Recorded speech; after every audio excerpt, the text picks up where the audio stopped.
Living out of an old rusty truck with no family and no job, Thomas Hale never expected inheriting a frozen mansion in Vermont to change his life forever. Inside its dark, icy halls, Rex suddenly barked and clawed at an old fireplace, revealing a hidden journal and a letter sealed in wax. The words read, "If you've found this, your purpose is to bring warmth back to the forgotten." In that moment, Thomas realized that God's miracles don't fall from the sky.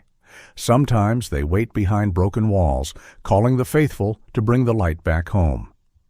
Before we begin, please take a moment to subscribe to my channel and let me know where you're watching from in the comments below. Your support truly means the world to us. Snow fell in slow, deliberate silence over the pine forests of northern Maine. The wind carried with it the raw scent of ice and pine sap, whistling between the trunks like a voice that had forgotten warmth. Inside a rusted pickup truck parked by a frozen lake, Thomas Hale sat wrapped in a military blanket, staring at the white horizon. He was 45, tall but slightly stooped, with shoulders still broad from service yet burdened by invisible weight. His dark brown hair was streaked with gray, his beard uneven, and his blue eyes carried the distant, haunted look of a man who had seen too much. The scars on his hands were the kind that told stories no one wanted to hear. Rex lay curled beside him on the passenger seat, a 5-year-old German shepherd with black and white fur thick as winter itself. His ears twitched with every sound, his body tense but loyal, as though guarding what little remained of their world. The dog's amber eyes watched Thomas the way only a companion who'd shared both battle and hunger could. Outside, frost crawled along the windows. Thomas muttered, "We made it through worse, didn't we, boy?" His breath fogged the air.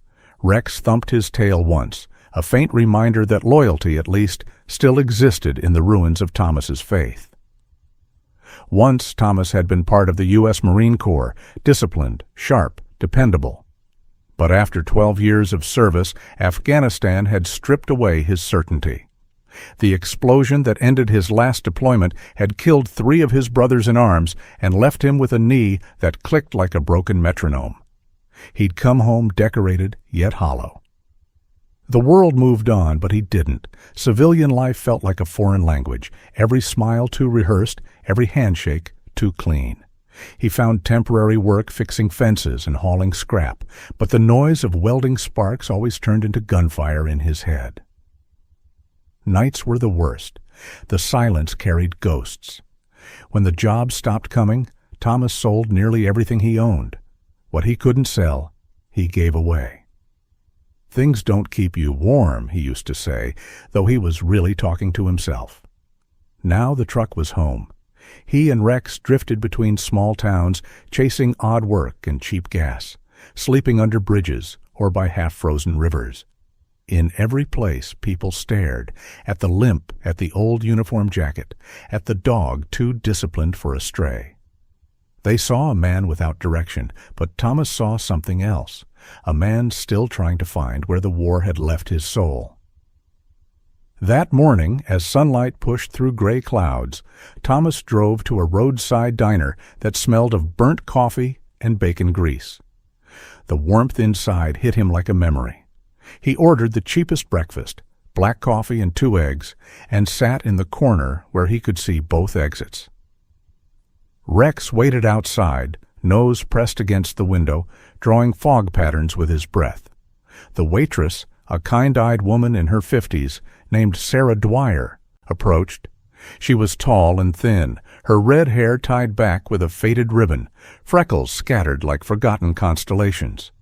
She spoke softly, the way people do when they sense fragility. "You've got a good-looking dog out there," she said, refilling his cup.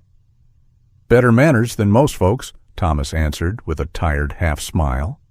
Sarah nodded. "World could use more of that." She hesitated before sliding a folded newspaper toward him. "You might want to read this, estate notice section. Says something about an inheritance left unclaimed." Thomas raised an eyebrow but thanked her anyway. People rarely did him favors anymore. Later, inside the truck, he unfolded the paper. Amid job listings and foreclosure sales was a small column. Notice of estate. The late Eleanor Frost, resident of Holloway County, Vermont, has left property to surviving relative Thomas Hale. Contact Pendleton and Moore Law Offices for details. He blinked at the words, unsure if they belonged to him. Eleanor Frost, the name stirred something faint, a story his mother once mentioned before she passed. A distant aunt who had quarreled with the family decades ago, choosing solitude over society. He couldn't imagine why she'd leave him anything. He had never met her, never even seen a photograph. The snow outside thickened, muting the world in white silence. Thomas rubbed the back of his neck. "Vermont, huh?" he murmured to Rex. "That's a long drive for maybe nothing?" Rex tilted his head as if asking, "What else do we have to lose?" Thomas folded the newspaper carefully, sliding it into the glove compartment beside his discharge papers. A spark of curiosity flickered. Dangerous, but alive. It had been years since he'd had a destination that wasn't survival. The next day, the truck coughed awake after several failed attempts. The heater didn't work, but the road ahead felt less empty than usual. As the highway curved through frozen hills, Thomas thought about the life he once had. A wife who'd left when his nightmares grew too heavy. Friends who'd stopped calling when small talk became unbearable. He wasn't angry anymore, just tired. War had a way of hollowing men out until only the shape of duty remained. But duty to what? The answer had vanished somewhere between sandstorms and snowfall. Rex leaned his head against Thomas's arm. The dog's warmth seeped through the flannel sleeve like a silent promise. "You're not alone." Thomas smiled faintly. "You keep me alive, buddy. That's more than medals ever did." By dusk, they reached the Vermont border. Mountains loomed like sleeping giants under the pale sky. Signs of civilization thinned, just old barns, broken fences, and distant chimneys trailing smoke. Thomas stopped at a rest area and unfolded the inheritance letter Sarah had helped him print at the diner. The letter from Pendleton and Moore confirmed everything. Eleanor Frost's passing and a property deed waiting for his signature. He stared at the elegant handwriting at the bottom. Eleanor's will had been signed just weeks before her death. Something about that timing unsettled him. Why him? A stranger? A broken man? He looked out into the cold twilight. The stars were beginning to pierce through the clouds like pinpricks of hope. "Maybe it's time we find out," he whispered. Rex barked softly, tail wagging as if in agreement. The truck rolled forward again, its headlights cutting through snow-laden mist. Somewhere ahead, hidden beneath years of frost and silence, waited the mansion of a woman he'd never met, one that would soon unravel the last pieces of his solitude. By the time Thomas and Rex reached Holloway County, the sun had already disappeared behind the Vermont mountains, leaving the sky bruised purple and gray. The road to the address was narrow and winding, bordered by fir trees heavy with snow. Every few miles, the truck's tires lost traction, skidding before regaining their grip. Thomas clenched the steering wheel, jaw tight. The map on the passenger seat trembled with the vibration of the old engine. Rex, sitting upright, watched the road intently through the windshield.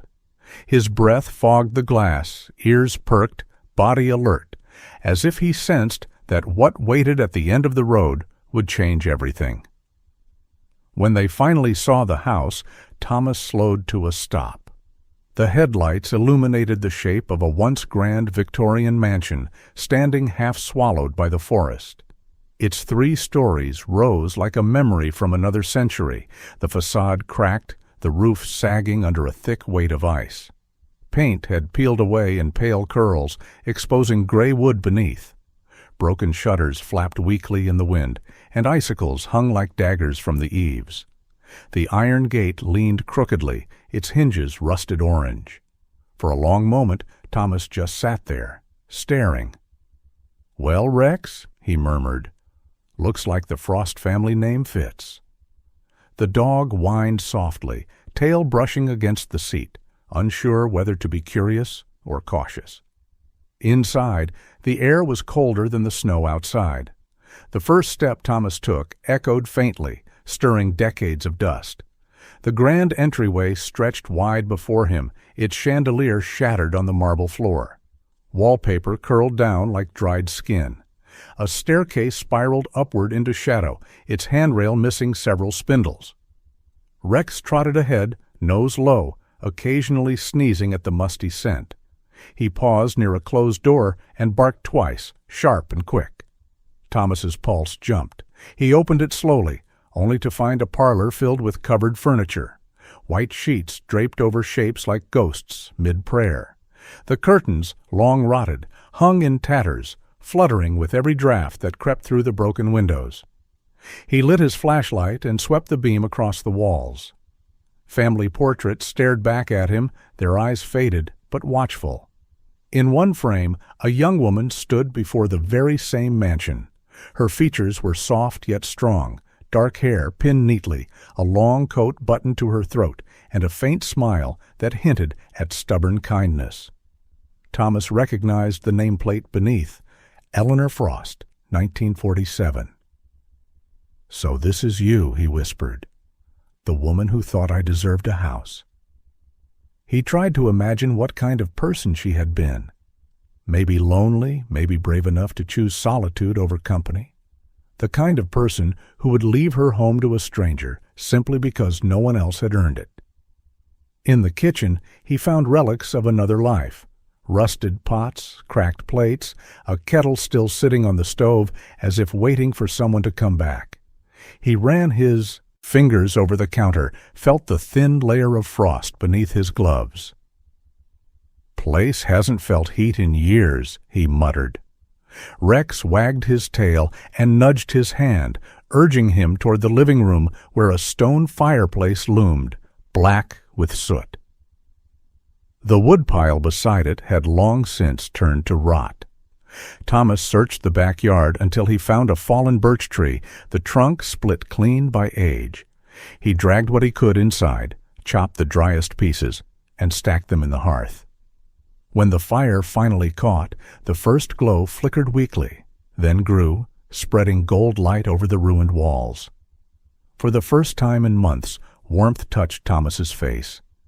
He sank to the floor beside Rex, listening to the fire crackle. The house seemed to exhale, its timbers creaking softly, almost alive again. He leaned back against the cold wall, exhaustion catching up with him. "We'll make it work, partner," he said. "We've built from worse." Rex lay his head on Thomas's knee, eyes half closed, soothed by the rhythm of the flames. Outside, snow drifted gently across the steps, muffling the sound of the wind. Inside, a single room had begun to thaw, not just from the fire, but from the quiet decision of a man who, after years of running, had finally stopped. The next morning, pale light filtered through the cracked window panes, revealing swirls of dust in the cold air. Thomas woke to the faint sound of dripping water somewhere in the house and the steady breathing of Rex beside him. The fire had burned to embers, leaving only a soft orange glow in the hearth. For the first time in years, he had slept without waking from nightmares. Still, the ache in his knee greeted him like an old companion. He sat up slowly, rubbed his face, and whispered, "We need supplies, boy. Maybe this town's got a hardware store and real coffee." Rex's ears perked at the word town, tail thudding once on the floor. The town of Holloway lay 8 miles down the main road, nestled in a small valley surrounded by frost-bitten hills. Its streets were narrow, lined with red brick buildings that seemed untouched since the 1950s. A diner, a hardware store, and a small public library sat clustered around the square. Thomas parked the truck near the library and tied Rex to a post outside. The sign above the door read, Holloway Memorial Library, its letters faded to a ghostly gold. Inside, the warmth hit him immediately. Dry heat from an old radiator humming in the corner. The smell of paper and wood polish reminded him of home, though he wasn't sure which home anymore. Behind the counter stood Margaret Cole, a woman in her late 60s, tall and slender, her silver hair pinned neatly in a bun. Her sharp blue eyes missed nothing, but her smile softened their intensity. She wore a dark green cardigan and a brooch shaped like a sparrow, the kind of detail that hinted at a person who still believed in small beauty. Her voice carried both calm and quiet authority when she greeted him. "Good morning. You look like you've been out in the cold too long." Thomas chuckled, rubbing his hands together. "I've been in a house that forgot what warmth feels like." Her brow furrowed slightly. "The Frost place?" she asked. "You inherited it, didn't you?" He was surprised. "Word travels fast here." Margaret smiled faintly. "In Holloway, it doesn't have far to go." They sat by the window where sunlight spilled through frost-patterned glass. Margaret brewed tea from an old ceramic pot, the kind with hairline cracks that told of decades of use. Thomas explained how he'd found the house locked in ice, broken, yet strangely peaceful. Margaret listened, hands folded, the corners of her mouth curving with both sadness and fondness. "Eleanor Frost," she said quietly, "was a remarkable woman. During the years after the war, she opened her home to veterans who had nowhere to go. She paid for repairs, heating, sometimes even medical care. Never asked for thanks, just said everyone deserved a warm roof and a kind word." Her eyes drifted to the shelves behind her. "I think she'd be glad it's you who found that house." When Thomas asked about where he could learn to repair the ancient furnace, Margaret disappeared into the aisles, moving with the precision of someone who had spent a lifetime among books. She returned with a small stack, manuals on plumbing, wiring, and home restoration. "They're old, but so is your house," she said, setting them down. "And take this too." From her desk drawer she pulled out a thin, leather-bound notebook, edges frayed, pages yellowed. "I found this years ago in a box of donated items. Look inside the cover." He did. The name Eleanor Frost was written there in graceful, looping ink. Thomas's chest tightened. "You think she meant for someone to read it?" he asked. Margaret met his eyes. "I think she meant for someone to continue what she started." Rex barked from outside, startling them both. Through the frosted glass, Thomas saw the dog pacing restlessly, watching two children who had stopped to pet him. They giggled, fearless, while their mother, short, dark-haired, with a red scarf wrapped tightly around her neck, stood nearby, smiling. It was such an ordinary moment that it struck Thomas how long it had been since he'd witnessed simple joy. Margaret followed his gaze and said gently, "People remember kindness, even if they forget the name behind it. Maybe that house isn't cursed, Mr. Hale. Maybe it's waiting." He nodded, closing the journal carefully. "Then I guess I'd better start reading." He left the library with a box of tools from the hardware store and Eleanor's notebook tucked safely under his arm. Rex trotted beside him, tail swaying like a metronome of purpose. Snow had started falling again, thin and quiet, blurring the outlines of the town. For the first time in years, Thomas felt something stir beneath the layers of weariness, a direction faint but steady. He looked at the mansion's name carved into the key in his pocket and whispered, "Let's go home, Rex." The dog barked once, sharp and clear, the sound echoing against the empty hills as they drove back toward the frozen house that no longer felt quite so empty. Snow pressed heavily against the windows that night, whispering against the glass like 1,000 hushed voices. The wind moaned through the cracks of the Frost mansion, making the wooden beams creak as if the house itself were alive and remembering. Thomas worked by the dim light of an old lantern, his sleeves rolled up, sawdust clinging to the edges of his flannel shirt. He was repairing a loose floorboard near the fireplace, cursing softly whenever his knee stiffened. Rex lay near the door, eyes half-lidded, his black and white fur glinting gold in the firelight. The dog looked content, but his ears twitched every time the wind howled. Thomas was lost in the rhythm of hammer and nail when Rex suddenly stood, hackles rising. The sharp bark that followed startled him so badly he dropped the hammer.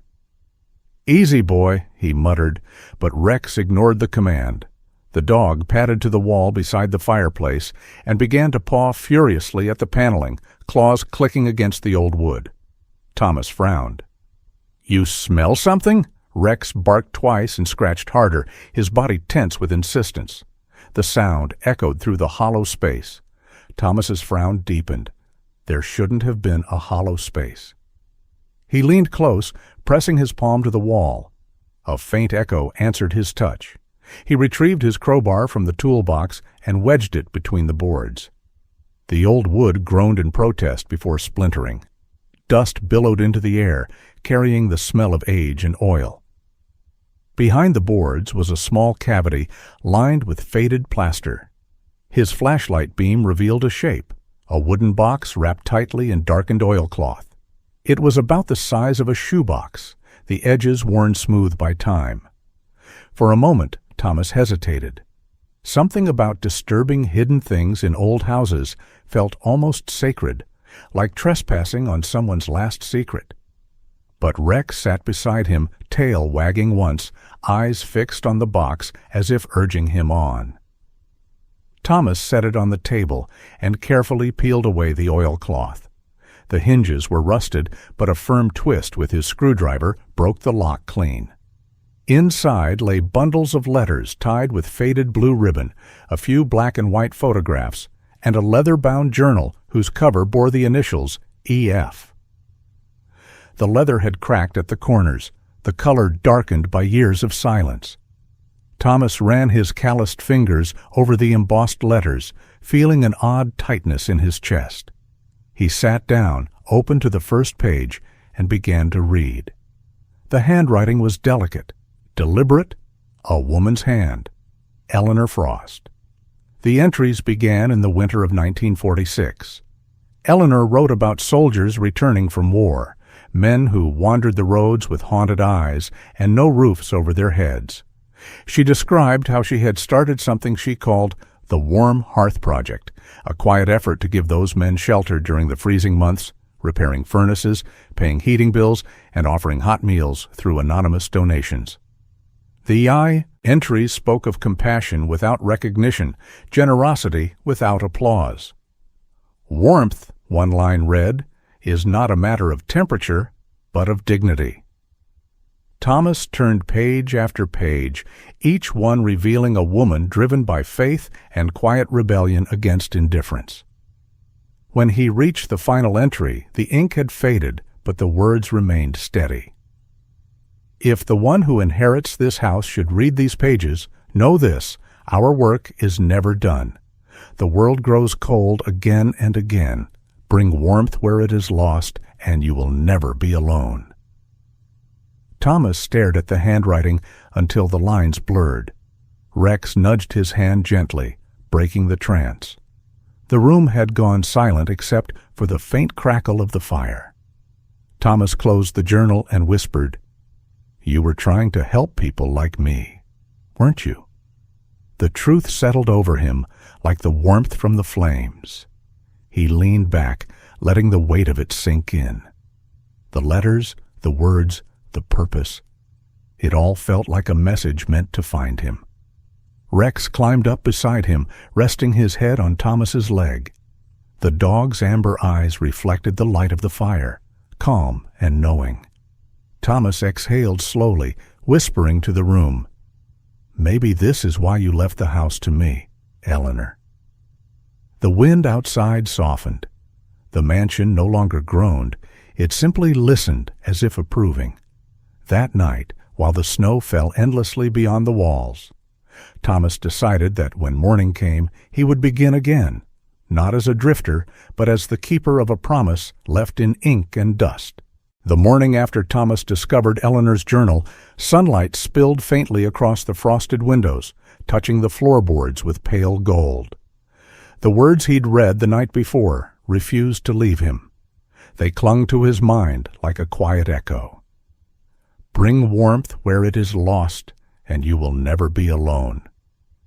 He brewed weak coffee on a portable stove and sat in silence beside Rex, who watched him with curious, trusting eyes. The fire from the night before had long gone out, yet the idea of warmth lingered inside him. "We'll fix this place, boy," he said, staring at the cracked ceiling. "We'll make it breathe again." Later that day, he drove back into Holloway to buy supplies: pipes, nails, wiring, and a second-hand heater. At the hardware store, the owner, Calvin Reese, greeted him with cautious curiosity.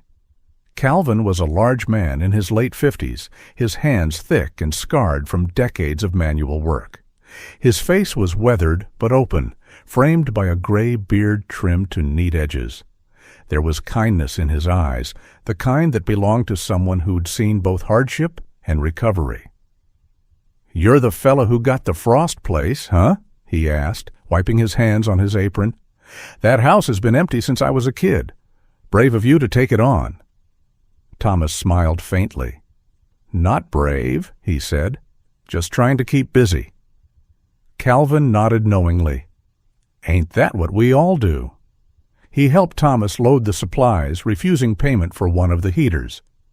"Consider it a welcome to Holloway," he said, shrugging. "We could all use a bit more heat around here." Back at the mansion, Thomas began to work. The first days were slow and punishing.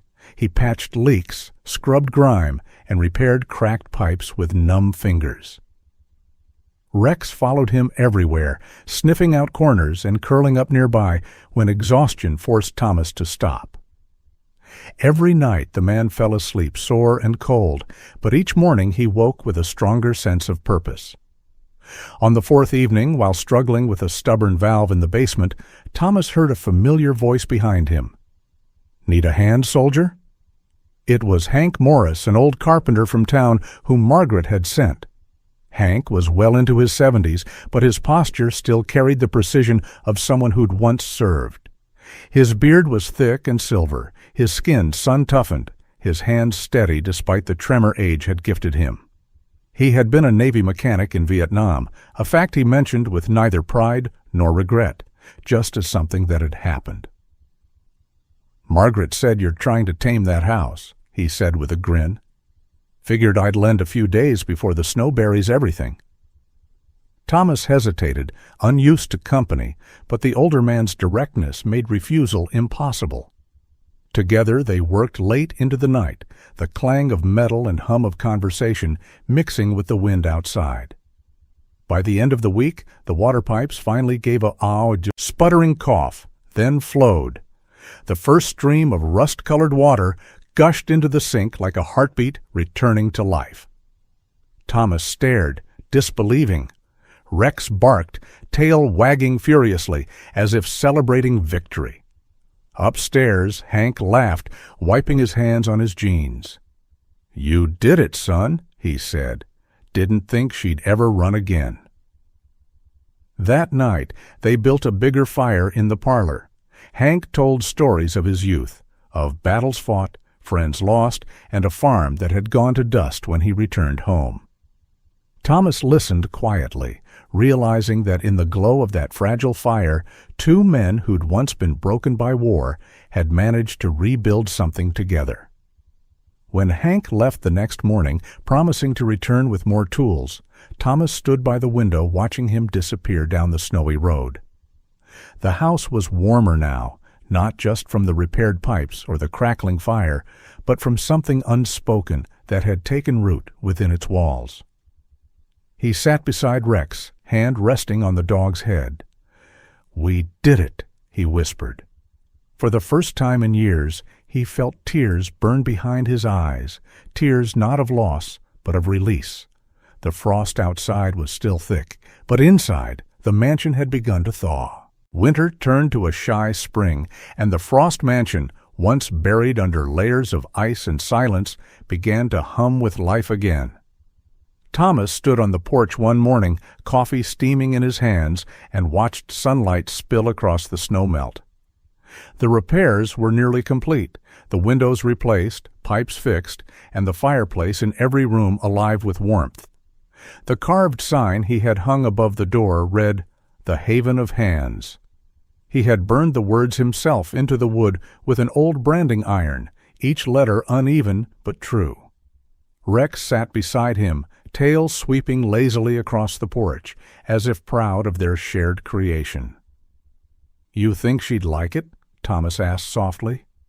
The dog gave a low, approving bark. It was enough of an answer. Word of the mansion's rebirth spread quietly through Holloway. The story reached a local journalist, Diane Whitmore, who came to interview Thomas for the town paper. Diane was in her late 30s, sharp-featured, with chestnut hair cut short and practical, and the poised bearing of someone who'd fought hard to be taken seriously. Her voice carried warmth, though her questions were direct. "You were a Marine, correct?" she asked, notebook poised. Thomas nodded, uneasy under the attention. "Then this? The Haven, what is it to you?" He hesitated before replying. "A promise I didn't know I'd made." She smiled, the kind that came from understanding more than words could say. The article she wrote was titled, "The Veteran Who Brought Warmth Back to Frost Hollow." Within a week, strangers began showing up at the mansion. The first was Eddie Ramos, a thin man in his early 50s with a limp and deep-set eyes. His once black hair had faded to gray, and his hands trembled when he held out the folded newspaper. "You really let vets stay here?" he asked, voice low, distrustful. Thomas looked him over, the worn boots, the hollow cheeks, the guarded stance of someone used to rejection. "Yeah," Thomas said simply. "We've got room." Eddie stayed that night in one of the upstairs bedrooms where a fresh blanket and hot soup waited. The next morning, he helped fix a broken door hinge without being asked. By week's end, there were 3 more guests, 2 men and 1 woman, all veterans who had drifted for years before finding their way to Holloway. Marla Jensen, the only woman among them, arrived on a rainy evening with nothing but a duffel bag and a cane. She was in her 40s, short and strong-shouldered, her face marked by both scars and resilience. She rarely spoke of her time in Iraq, but when she did, her words were measured, her eyes steady. Marla volunteered to cook for everyone, turning donated canned goods into meals that somehow felt like home. Her laughter, rare but genuine, filled the hallways, softening the house's old echoes. "You know," she told Thomas one night while stirring stew, "places heal when people do. Maybe this one's been waiting for us." As the days passed, the Frost Mansion transformed from a shelter into something greater. Hank returned every few weeks with supplies.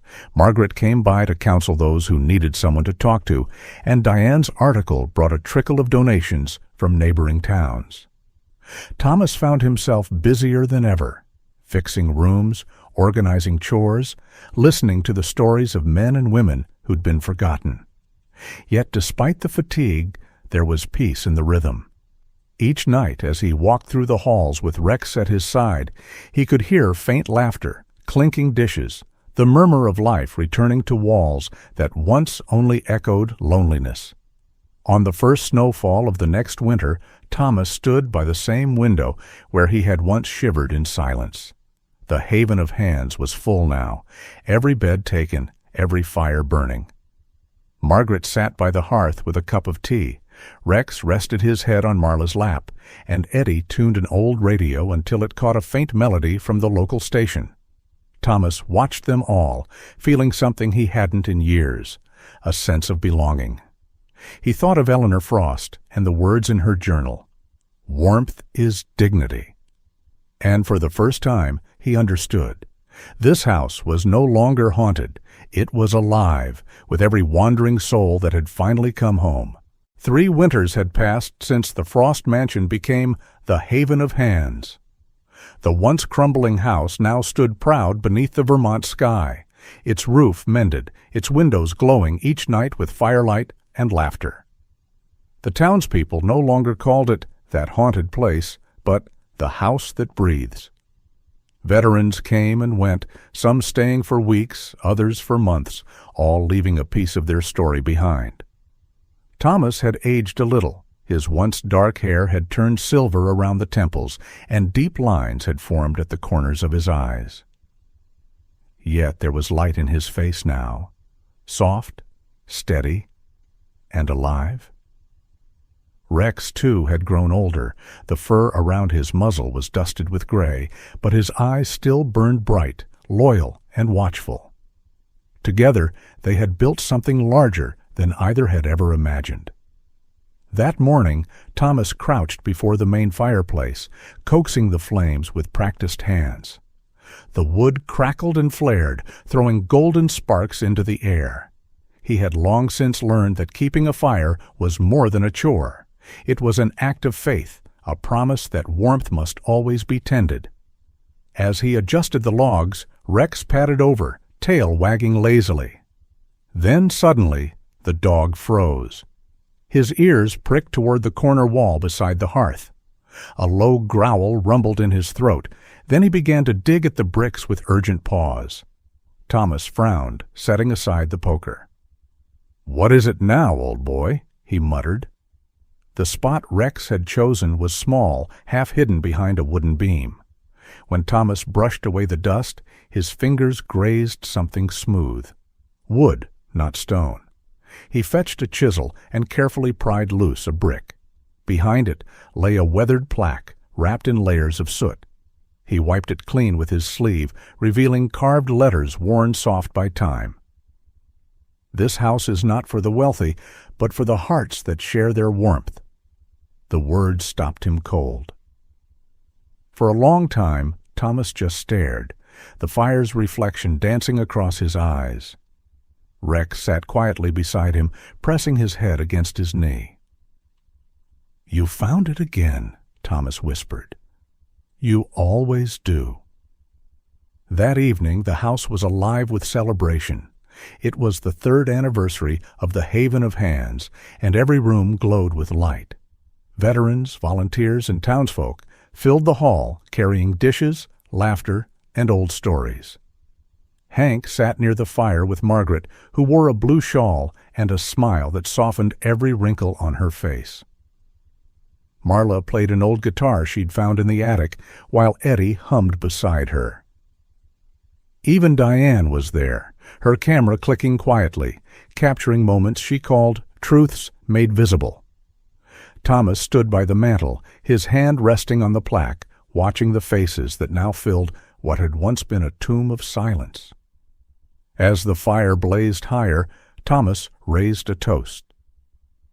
"To Eleanor Frost," he said, his voice low but clear. "To the warmth she gave, and to the warmth we keep alive." The crowd echoed his words, glasses lifted, eyes glistening. Rex lay at his feet, tail thumping in quiet rhythm. The flames reflected in Thomas's gaze, steady and eternal. Somewhere deep inside, he knew that Eleanor's spirit lingered here, not as a ghost, but as the steady glow in every heart that had found refuge under this roof. When the night ended and the last guest left, Thomas lingered by the fire. The plaque gleamed faintly under the ember's light. He reached down to scratch Rex behind the ears. "We did it, partner," he murmured. "We kept the fire burning." Outside, snow began to fall again, soft and silent. But inside the Haven of Hands, the warmth would never fade. Sometimes God's miracles don't arrive as lightning from the sky.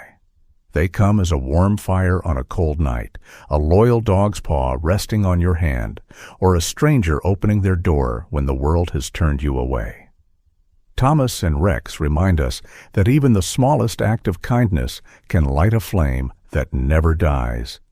If this story touched your heart, share it with someone who needs hope today. Leave a comment, subscribe to the channel, and help us spread warmth and faith across the world. May God bless you and every home that still believes in compassion, redemption, and the quiet miracles born from love.